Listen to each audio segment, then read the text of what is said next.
గతంలో జగన్మోహన్ రెడ్డి పరిపాలన చూశారు, కూటమి ప్రభుత్వం చూస్తున్నారు. ఈ కూటమి ప్రభుత్వం రౌడీ పాలనని 2 నెలల్లోనే జగన్మోహన్ రెడ్డి అనేస్తున్నారు. ఎంతవరకు కరెక్ట్ అంటారు? రౌడీ పాలన ఎవరిదంటారు? రౌడీ పాలనని జగన్మోహన్ రెడ్డి గారు అంటున్నారు. అంతకంటే రౌడీ పాలన చేసిందే జగన్మోహన్ రెడ్డి గారు. కూటమి ప్రభుత్వం వచ్చాక చంద్రబాబు నాయుడు గారు ఏం చెప్తున్నారు? కార్యకర్తలు నాయకులు సంయమనంతో ఉండండి, మనం ఎప్పుడు కూడా విధ్వంసాలకు వెళ్ళకూడదు, సంయమనంతో ఉండి మనం ఏదైనా చట్టపరంగానే చర్యలు తీసుకుందాం తప్పితే దౌర్జన్యంగా వెళ్ళొద్దని చంద్రబాబు నాయుడు గారు చెప్తున్నారు.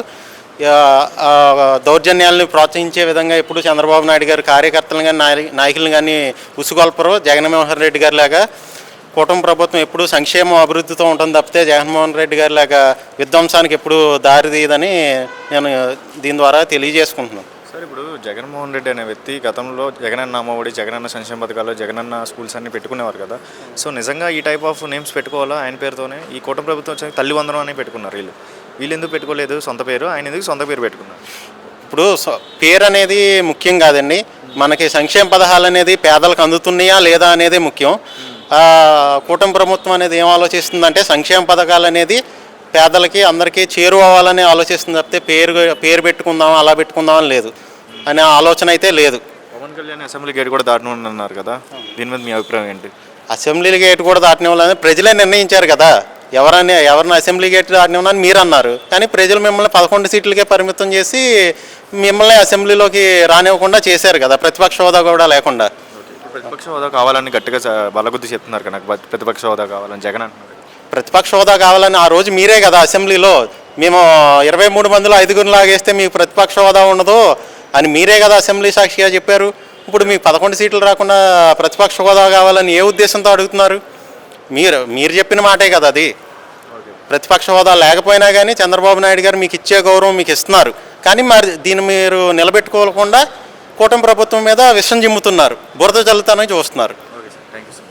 అండి, ఎలా అనిపిస్తుంది కూటమి ప్రభుత్వం? మీకు ప్రజా దర్బారు పెట్టారు, ప్రజల దగ్గరలో వస్తున్నారు లీడర్లు, ఎలా అనిపిస్తుంది? నాకు ఇప్పుడు 70 ఏళ్ళ వయసు బాబు. నేను చూసినటువంటిది ఈ లాస్ట్ 5 సంవత్సరాల్లో జరిగినటువంటిది ఇది గౌరవం ఇంతవరకు ఎప్పుడు చూడలేదు. జగన్ పరిపాలనలో అంటే ఫస్ట్ కౌంటర్ నేను చెప్పాల్సింది, దయచేసి ఒక సీనియర్ సిటిజన్గా నాకు చాలా అన్యాయం జరిగింది. ఈ విషయంలో ఏ గవర్నమెంట్లో? వైఎస్ఆర్ గవర్నమెంట్లోనే. మా అబ్బాయి మర్డర్ చేస్తే దాని సూసైడ్ కింద పోలీస్ డిపార్ట్మెంట్లో ఉన్నటువంటి అక్కడ ఉన్నటువంటి అధికారులందరూ కాకినాడ సర్పవరం బ్రాంచ్ వాళ్ళ దగ్గర ఏ విధమైన సాక్ష్య ఆధారాలు లేకపోయినా కేసుని మూయడానికి ప్రయత్నం చేస్తే హైకోర్టు ద్వారా నేను కేసుని రీఓపెన్ చేయించుకున్నాను. అదే పిటిషన్ తీసుకొచ్చేసి మళ్ళీ నాకు సిబిఐకి వాళ్ళు సరిగ్గా చేయడం లేదు కాబట్టి నాకు సిబిఐకి ఇవ్వండి కేసు తెస్తే ఈ రోజు వరకు కూడా వాళ్ళు ఏ విధమైనటువంటి ఆ గవర్నమెంట్లో కౌంటర్ వేయడం మానేశారు. అంటే గవర్నమెంట్ పరిస్థితి అంత దారుణంగా ఉంది, న్యాయం చేయడానికి అవకాశాలు లేవు. ఈ గవర్నమెంట్ ద్వారా నమ్మకం ఉందా ప్రజల? అందుకే ఇప్పుడు నేను 13వ తారీఖు 13/7/24 ముఖ్యమంత్రి సీఎం చంద్రబాబు నాయుడు గారిని కలిశాను. ఆయనకి నా విజ్ఞాపన ఇచ్చాను, అది జరుగుతుంది. తర్వాత అనిత గారికి కూడా పర్సనల్గానే మరి నిన్న 7వ తారీఖున ఇచ్చాను. ఈ ఇద్దరికి అవసరం ముఖ్యమైనటువంటి వాళ్ళు. ఎలా అనిపిస్తుంది అండి? ఒక సీఎంని డైరెక్ట్గా వెళ్ళి మీట్ అవుతున్నాం కదా, ఎలా అనిపిస్తుంది? కూటమి ప్రభుత్వంలో ఎలా అనిపిస్తుంది? అదే కదా సార్ చెప్తున్నాను, ప్రజలకు న్యాయం జరుగుతుందని కాబట్టి నేను విశాఖపట్నం నుంచి ఇంత దూరం నడుచుకొని వచ్చాను. ఆయన ఒక 2 రోజులు ముందుగా వచ్చి నేను కంప్యూటర్లో నంబర్ నోట్ చేయించుకొని అపాయింట్మెంట్ తీసుకొని ఆయన కలవగలిగిన అవకాశం ఇచ్చారు.